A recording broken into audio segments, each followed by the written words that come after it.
Pessoal, tô aqui na minha sala, onde a gente grava o Pergunte pro Rafa. Tô com o Horágio aqui do meu lado. Tudo bem, galerinha? O Rafael Horágio, filho do Horágio, tá lá acertando o carro no nosso dinamômetro.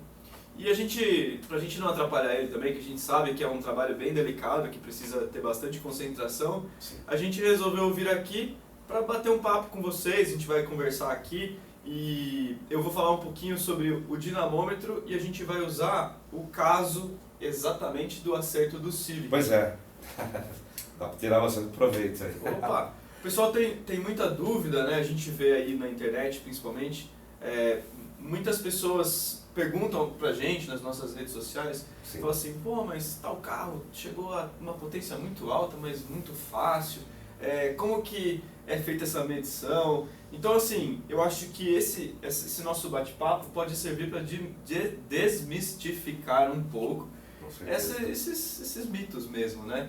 Então, Horágio, o que você acha da gente começar falando sobre a diferença de potência de roda e motor? Sim, eu acho até interessante a gente falar a diferença até de potência e torque. Porque o pessoal pergunta muito, né, sobre isso. A gente fala sobre torque, potência, o que é isso, né? Muitas vezes o pessoal liga aqui pra gente e fala assim, pô, mas quanto de potência meu carro vai chegar? Olha, dá pra contar nos dedos as pessoas que perguntam sobre o torque. Pois é. E o que você acha disso? Bom, na verdade existe uma diferença, né, entre torque e potência, que o pessoal apanha muito aí para entender, né? E como você disse, o pessoal fala, mas nossa, quanta potência, hein, esse carro, mas e o torque? E aí? Né? Mal sabe que o torque tem a sua grande importância também, né? Como se a gente falar se você pegar um caminhão puxando 50 toneladas a 4.000 RPM, né? Ele não conseguiria andar na velocidade de um Fórmula 1 que tenha lá seus 1.000 cavalos, né? Então, quer dizer, aí você veja que o Fórmula 1 tem muito mais potência, né? Mas não tem o torque que um caminhão tem. Por exemplo, o motor diesel que trabalha com biela muito longa, né? Aquela coisa de alavanca mesmo, né? Questão do torque, né?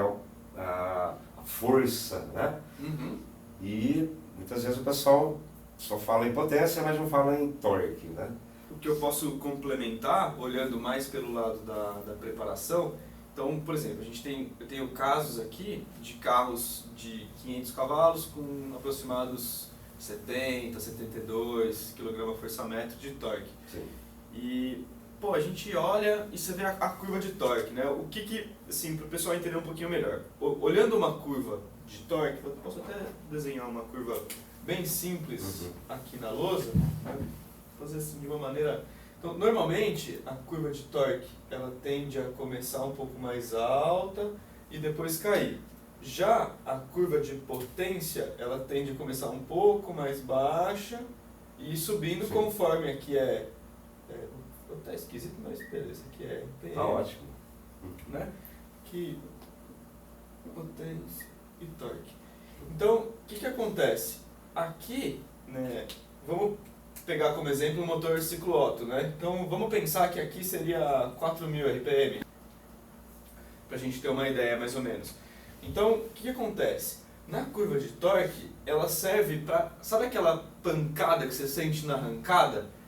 Esse é o torque, né? Não adianta a gente ter um carro... Se fosse, ter um carro com 500 cavalos, mas tem 20 kgf de torque. Pois é, quase que não vai arrancar. Vai ser muito esquisito, né? Então, sim, com certeza. A gente pode usar como exemplo os Honda mesmo, né? Que o pessoal brinca aí nas redes sociais e fala assim, mas Honda não tem torque, Honda não tem torque. Verdade, não é essa a verdade. discussão? É. Então, assim, o Honda, não é que ele não tem torque, né? Ele tem menos torque do que os outros motores. Porém, a potência é calculada em função da rotação. Exato. Então, se você tem uma rotação muito alta, você tende a ter uma potência mais alta, né? Então é isso vem junto, né? Vem subindo, né? Então o legal é assim, esse ponto é o ponto, a gente brinca aqui, que o torque entrega o bastão para potência. Exato. Então até aqui, até 4.000, peguei uma curva bem básica mesmo, né? A gente pega até 4.000 RPM aqui, o torque que está empurrando o carro. A partir daí a potência assume. Então para velocidades finais, a gente enxerga que a potência é mais importante do que o torque. Sim. Agora, para uma arrancada, se eu não tenho torque, não adianta nada. Para deslocar, né, uma tonelada, né, vamos dizer assim, uma média aí do peso do carro médio aí, para deslocar essa tonelada. Tirar da inércia, né, para uma retomada forte. Então Exatamente. você tem, às vezes a gente prepara bastante BMW aqui. Às vezes, preparando uma 320, por exemplo, a gente consegue chegar em 50 kgfm de torque. Isso é um absurdo. Né? Então, 50 é praticamente, antigamente, né? Acho que você pode até falar melhor que eu, um carro que tinha 50 kgfm de torque era um senhor carro, era um V8 americano. Hoje a gente consegue, num 4 cilindros. Extrair num motor de 4 cilindros, né? Exato. A pessoa tem que entender que tem que ter, existe a potência, existe o torque, né? Você tem o torque aqui, você tem a potência. Então, quer dizer, não existe um sem o outro, né? Os dois têm que estar casadinhos. É como a corrente elétrica, você precisa de tensão para empurrar a corrente elétrica, que você mede aí em ampere, né? Então, quer dizer, você pode ter mais tensão ou mais corrente e vice-versa. Então, depende onde será colocado isso, né? O que vai prevalecer. Vamos dar um minutinho, porque o carro vai puxar. Vocês estão ouvindo aí o áudio, né? Não é mentira que eles estão acertando o carro lá ao fundo, ó.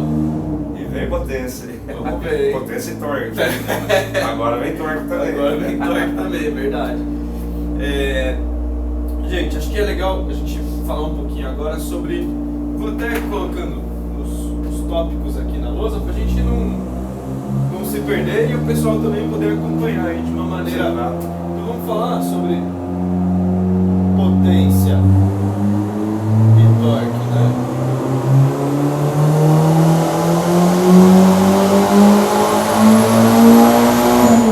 Agora tá bonito, hein? Tá bonito. Tá legal. Então, gente, uma coisa que eu acho legal passar, até vou pedir pra você, Horácio, você me corrigir se eu falar alguma besteira aqui. Potência é medida no motor ou na roda. Torque, essa é a pegadinha, hein? Torque no motor ou na roda? E agora? Agora é a pegadinha. Torque sempre no motor. Sempre, sempre, sempre, sempre, tá? Eu vejo muitas oficinas nas redes sociais, muitas pessoas falando torque na roda, torque na roda. Um carro com 50 kgf, tá? De torque. Se eu falar que esse torque no motor, tá? Sempre no motor. Se eu passar esse torque para roda, vai dar mais de 200. Pois é. Por quê? Isso aqui é multiplicado, né? Torque é a mesma coisa que momento é igual a força vezes braço. Então você tem muitas alavancas. São muitas alavancas. Até chegar lá na roda mesmo. Então essa potência, esse torque é multiplicado se você mede na roda. Então, gente, nunca mais falem que o torque é medido na roda, só no motor. Agora, potência. Qual que é a diferença? Horário, vou deixar essa aqui pra você, hein? Como eu meço a potência no motor e como eu meço a potência na roda. Vamos ver se você pode me ajudar a responder isso aí. Agora esse cara me pegou. Me lascou, hein? Tô brincando com você. É assim, a potência no motor é você tirar, imagina que a gente vai tirar o motor do cofre do carro e medir num dinamômetro de bancada. Vai dar um número lá de potência. Quando eu pego esse motor e coloco dentro do cofre, essa potência tem que ser transferida do motor até chegar nas rodas. Então nós temos perdas, né? Essa potência ela é transferida através de engrenagens. E cada engrenagem, dependendo de como ela for, ela tem um fator de perda, né? Engenheiramente falando. Lógico, a gente não vai entrar nas contas, etc. Aqui não tem necessidade, mas ela tem uma perda. Só que, infelizmente, existe uma regra geral que circula no mercado que diz o seguinte: é a regra do 15, 20, 25. Já ouviu falar dessa regra? Motor dianteiro, tração dianteira. Motor traseiro, tração. Motor dianteiro, tração traseira. E 4x4. Então, isso daqui são porcentagens perda de potência, né? De perda. Só que isso é a maior balela que inventaram, tá? Isso não existe, isso não é atestado pela engenharia de maneira alguma. Por quê? Imagina que eu estou segurando aqui na minha mão uma barra e ela está acoplada por uma engrenagem e você está segurando a outra ponta da barra aí. Certo? Aí temos um redutor ou, enfim,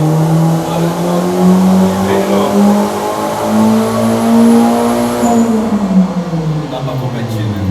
Nossa voz. Então, erra muito. Pensa que eu vou rodar essa barra aqui, o que você vai sentir não vai ser 25% a menos, nem se você estiver lá do outro lado da sala, se estiver na entrada da oficina, né? Então assim, o nosso dinamômetro aqui, ele tem a capacidade de medir a potência tanto na roda quanto no motor. Como ele faz isso? Na roda, ele mede na ida da puxada. Então, assim, vou usar números base para a gente poder conversar. Então, a gente costuma trabalhar de 2 a 6 mil RPM para fazer os mapas e fazer os acertos. Então, na ida dessa puxada, quando eu estou lá em plena carga, acelerando tudo, em quarta marcha, por exemplo, acelera, pá, aí ele vai, sobe, essa potência, etc. Na ida, ela mede a potência na roda. Tá. Na volta, aí terminei lá, bateu 6 mil RPM, eu piso na embreagem, ou se for automático, coloco no neutro, deixo ele voltar de novo até 2 mil RPM. E aí sim eu faço o cálculo. Então ele vai fazer uma correlação da inércia desses rolos do dinamômetro, cada rolo nosso são 300 kg, ele vai fazer uma correlação do tempo, da rotação, como essa aceleração atuou na ida dessa puxada, e na volta ele faz a mesma correlação, desconta as perdas mecânicas do equipamento e ele dá um valor aproximado no motor. Porém, né, no Civic lá, a gente vai ver depois e vai confirmar. Mas, se eu não me engano, no Civic varia de carro para carro, gente. Por isso que isso aqui, você não pode travar nada. Nenhum número na engenharia você pode travar quando se trata de variáveis. Cada sistema tem um conjunto, né? Então, um pouquinho diferenciado, muitas vezes, tamanho da engrenagem, relação, tudo tipo isso, de câmbio, né? se é embreagem, se é conversor de torque, né? Exatamente. Então, assim, o que acontece? Quando nessa volta da puxada, ele mede a potência no motor. E num carro, motor dianteiro, tração dianteira, eu aqui nunca vi, e olha que a gente passa carro pra caramba, eu nunca vi passar de 10%. Nunca. No Civic, por ser um carro um pouquinho mais antigo, com certeza ele tem alguma variação um pouco maior do que nos carros mais modernos. Então eu chuto ali 9%. Mais ou menos de perda. Vamos pensar entre 8 e 10 ali pra gente ter uma faixa para pensar. Tá. Então, pensando dessa maneira, se esse carro tem 200 cavalos de roda, ele vai ter ali mais ou menos 220 cavalos de motor, né?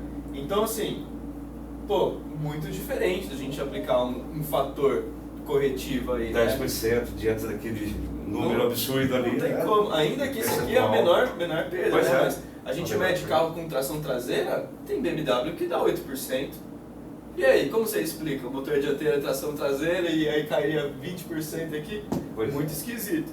Então acho que a gente conseguiu deixar claro aí que fica a lição. Não existe número fixo de fator de correção para motor versus roda.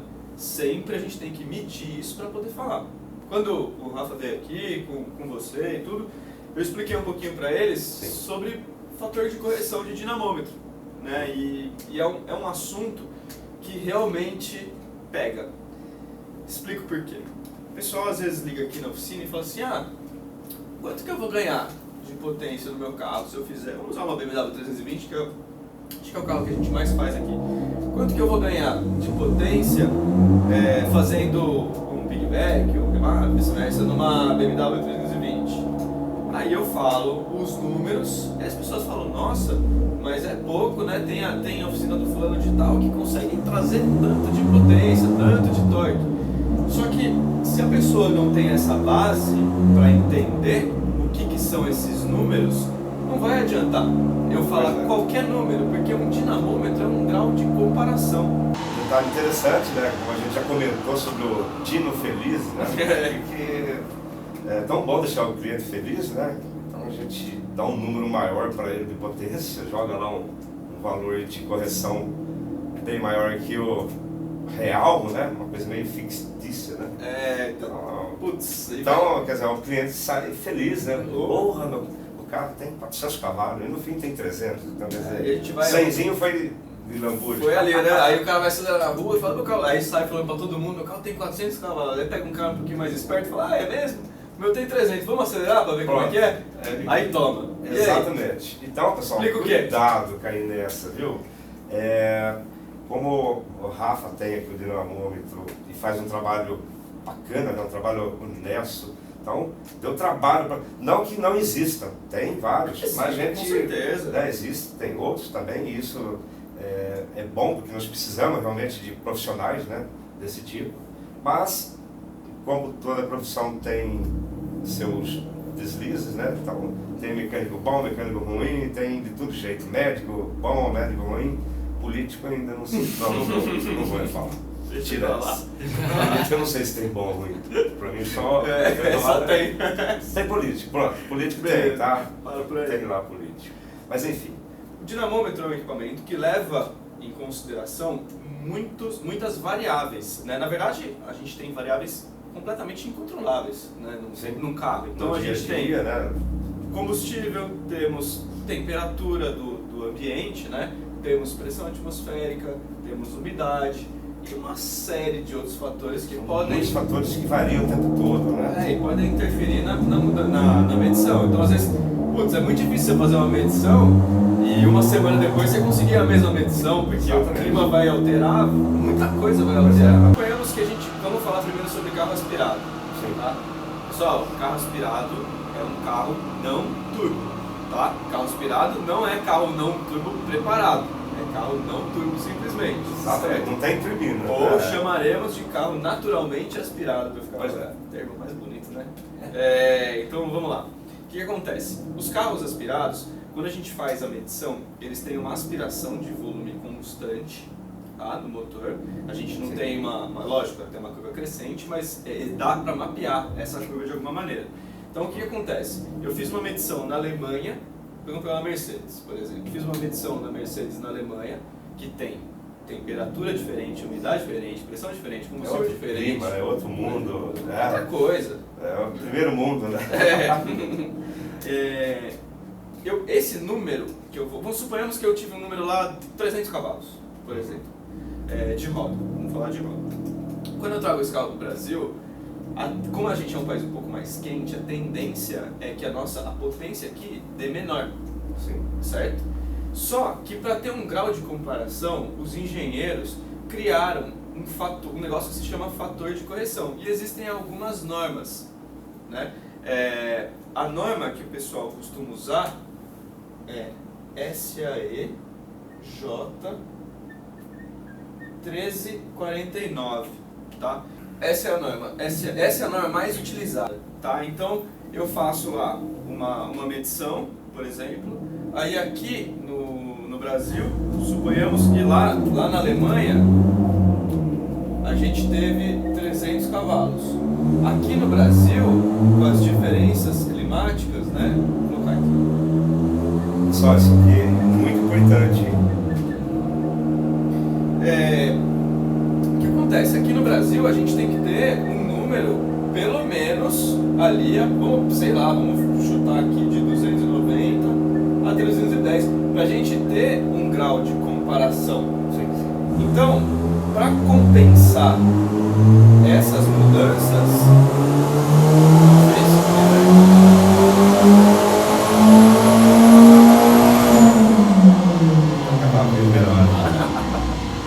para compensar essas mudanças climáticas, a gente aplica esse fator aqui.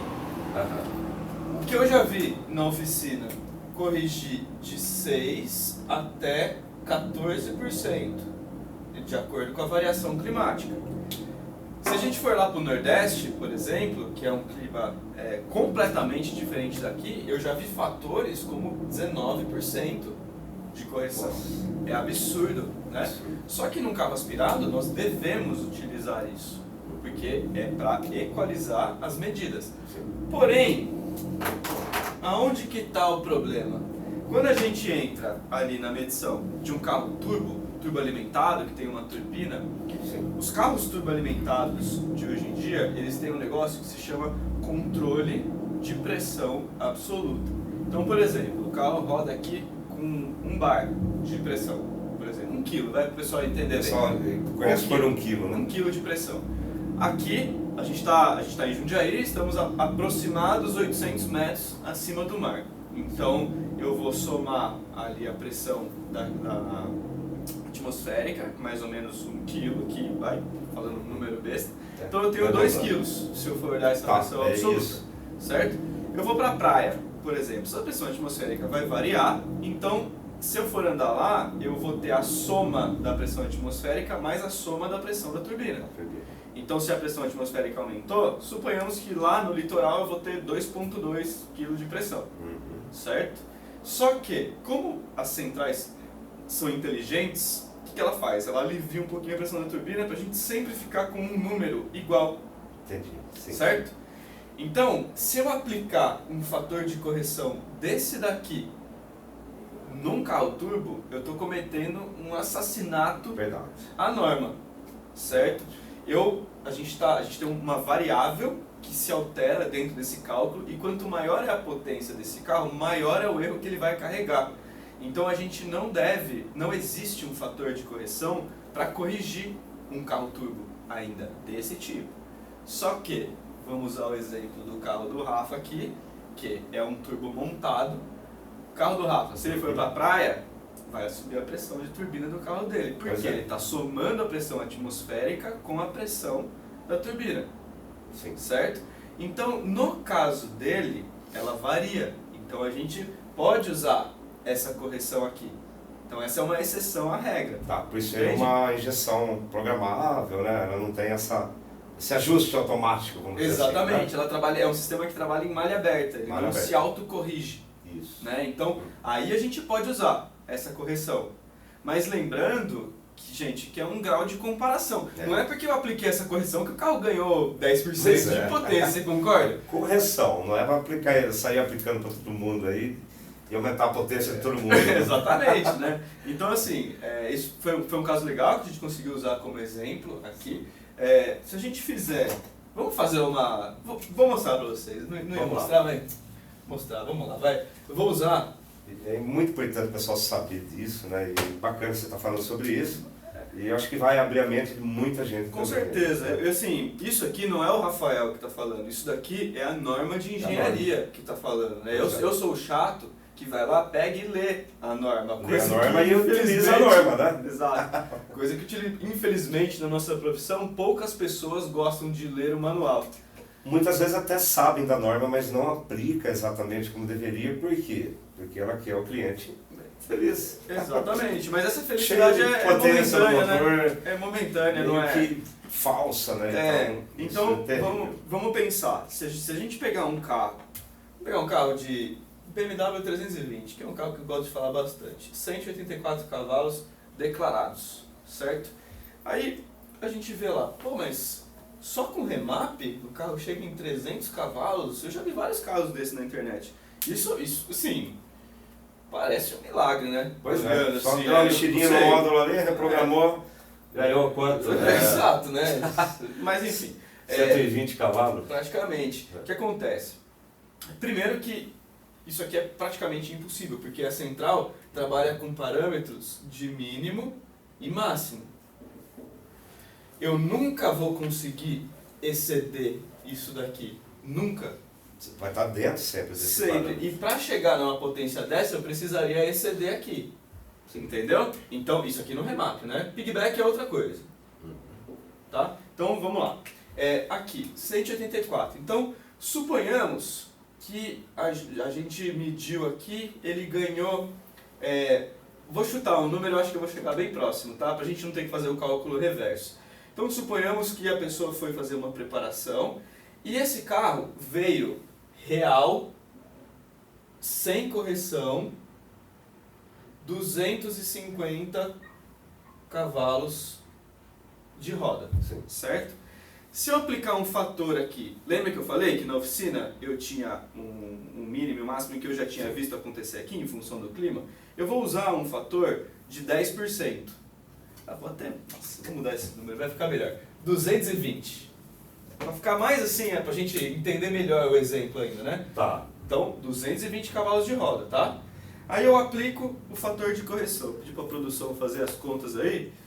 Multiplica esse daqui por 1.1 para a gente achar 10%, tá? Vai dar 22. Aqui vai dar 242 cavalos de roda. Certo? Aqui, fator correção. Esse aqui, né? O SAE lá. Sim, aplicando o SAE. Certo?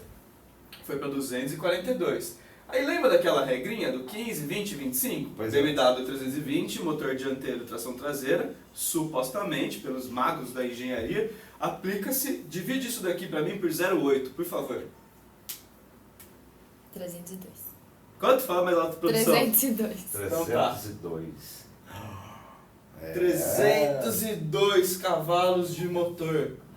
Caramba, como esse carro anda bem, né, não, Horácio? Canhão, hein? Canhão, hein? Canhão, né? Então, de 220 cavalos de roda, a gente vai para 302 De motor. só com fator de correção. Então, é para qualquer um dar um sorriso aqui, não é? Nossa, até eu. Aí Aí você sou pergunta- bobinho. Eu também quero, se der para fazer no meu carro. Pô. Eu vou ver se eu levo. A gente tem um doblô aqui da empresa, eu vou ver se eu levo nessas empresas. Quem sabe eles não Faz um conseguem. remapezinho, né? E Pô. bota aí uns 300 cavalinhos só botando um Pô, fator seria de correção aí. sensacional, né? Então, gente, brincadeiras à parte aqui, lógico, a gente respeita o trabalho de todo mundo, mas ao mesmo tempo, A assim gente tem como que dar um eu, puxão na orelha, né, do pessoal, porque, olha, terrível. é complicado, né? Gente, eu vou contar uma história, o pessoal gosta de história. A gente estava puxando o Civic e estourou uma cinta Pois é. do dinamômetro. E aí o Horácio falou assim, putz, mas será que a gente vai mostrar isso aí no... Falei, cara, aí a gente falou assim, não, vamos mostrar, porque Vamos a gente mostrar. tem que falar a verdade. Verdade. Acidentes acontecem. O que vai mudar? Né? A gente tem um procedimento aqui na oficina que se chama Sistema Easy. Eu sou o criador desse processo. Então, para todas as áreas, eu montei esse processo com base no sistema ISO. Então, Sim. todas as áreas, elas são vistoriadas por quatro olhos, né? 2 pares de olhos. Pois é. Então, sempre que esse processo muda de mão, a pessoa assina e o próximo pega e revisa o que foi feito. Mesma coisa ocorre com o dinamômetro. Então, a gente tem uma norma aqui que todos os carros, independente se ele tenha 50 cavalos, a gente já passou carro de 50 cavalos aqui também, não, né? Ou 1000, a gente trava ele com 6 cintas. Segurança. A gente estava conversando com o Rafa ali, ele me falou que outro dia que ele foi passar, prenderam o carro com acho que 3 cintas. Eu falei, mas como Pois assim é. 3 cintas? Pois é. O que aconteceu? O carro estava preso com 6 cintas, estourou uma cinta, o que Nossa, aconteceu com o carro? Pois é. Nada. Nem mexe. Nada. Por quê? A gente está respeitando as regras. É uma máquina muito perigosa. Você está rodando 2 rolos inerciais de 300 quilos. Cara, a Com merda 3 que cintas, pode se dar... estoura uma, Já era. Aquilo podia, cara, machucar muita gente que estava ali, né? O pessoal, os profissionais ali. estragar o carro. Putz, imagina, como você para? No Isso mínimo aí. estragar o carro. Pronto. No mínimo. Então, É. assim, vale ressaltar para você que tem dinamômetro na sua empresa, você para um pouquinho, pensa, desenha um processo de como aquilo vai ser. A gente olha até a calibragem dos pneus para colocar o carro no dinamômetro. Porque imagina, eu vou lá, tensiono ele para baixo, e eu começa a rodar e o pneu tá murcho. Pois Vai. é, exatamente. Se estourar, nossa, é um estrago. Vai perder paralama, vai perder tudo lá, que é Verdade. muito rápido. Então eu acho que isso é bem importante ressaltar. A gente vai mostrar para vocês o take da... Tem aí, né? Bota o vídeo. A gente vai pessoal, mostrar né? o vídeo para o pessoal ver da cinta estourando e nada acontecendo com o carro.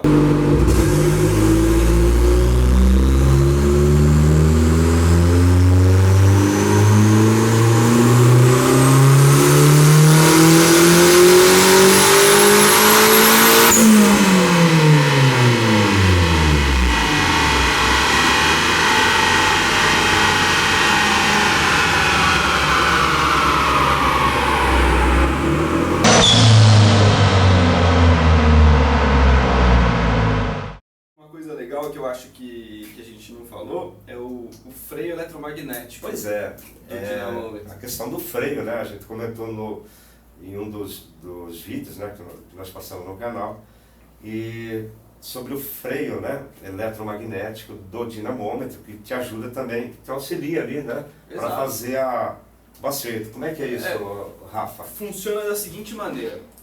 O freio eletromagnético, vamos pensar, né, vou fazer um desenho bem esquemático mesmo, né? A gente tem aqui, né, os dois rolos inerciais aqui, né? Aí a roda do carro fica passando. Nossa senhora, que desenho muito, pelo amor de Deus. Fica passando aqui em cima, né? E rodando isso. Aqui tem um eixo, né? Que é acoplado por uma corrente, tá? Mas aqui tem um eixo e aqui eu tenho um freio eletromagnético. O que é isso? Ele gera um campo elétrico nesse eixo que ele é capaz de gerar uma força contrária da rotação. Sim. Então, por exemplo, eu estou acelerando o carro lá, eu estou aplicando, vamos pensar num carro já que a gente falou do carro com 50 kgf de torque, ele está, imagina 50 kgf empurrando esses dois rolos aqui. Pois é. É um absurdo. Com o freio eletromagnético, eu consigo simular uma subida, por exemplo. Então eu quero a carga você tem no motor. Como é que funciona um acerto de verdade? A gente tem um motor turbo. O motor turbo ele responde diretamente à carga que você aplica nele. Então você pega esse carro turbo e coloca numa subida, a tendência dele é aumentar a pressão da turbina. Porque você está aumentando aquela compressão lá dentro das câmaras, né, de combustão. Aumentando carga, né? Então, exato, esse gás vai sair com mais pressão no escapamento, vai girar a turbina a mais e por aí vai, o ciclo que a gente já conhece. Né?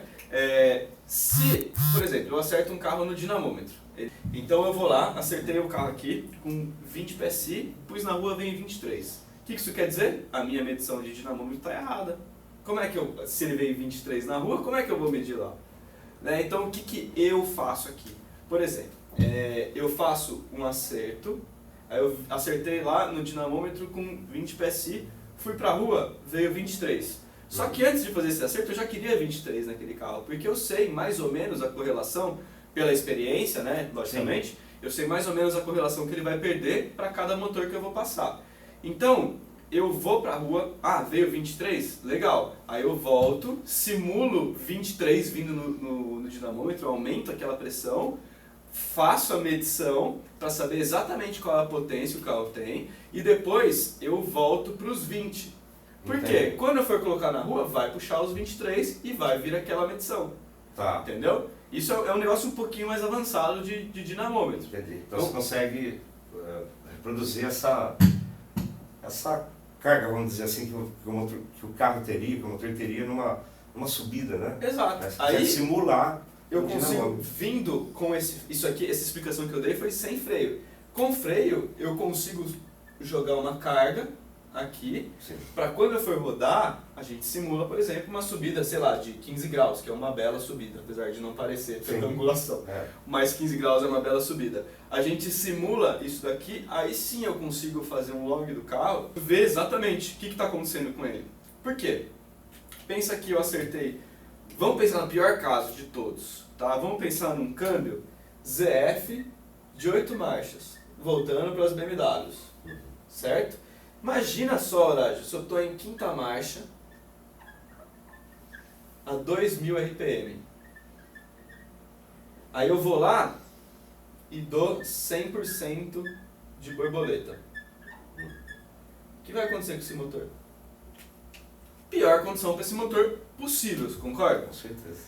A turbina, a central, vai falar, ih cara, esse cara precisa de potência.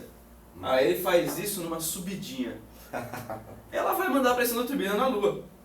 Ela vai mandar na lua. Ela vai lá, ela vai adiantar ponto, ela vai fazer o que ela pode para esse carro começar, né, a desenvolver. Só que numa condição dessa, que é uma condição completamente adversa, se eu não medir isso antes e solto um carro aqui sem fazer esse teste, esse carro estoura. Imagina? Então, tá aí alguns segredos. É por isso que a gente precisa saber com o que a gente está trabalhando. Então, se eu venho aqui e aplico uma carga no meu dinamômetro, eu consigo fazer esse teste aqui em cima.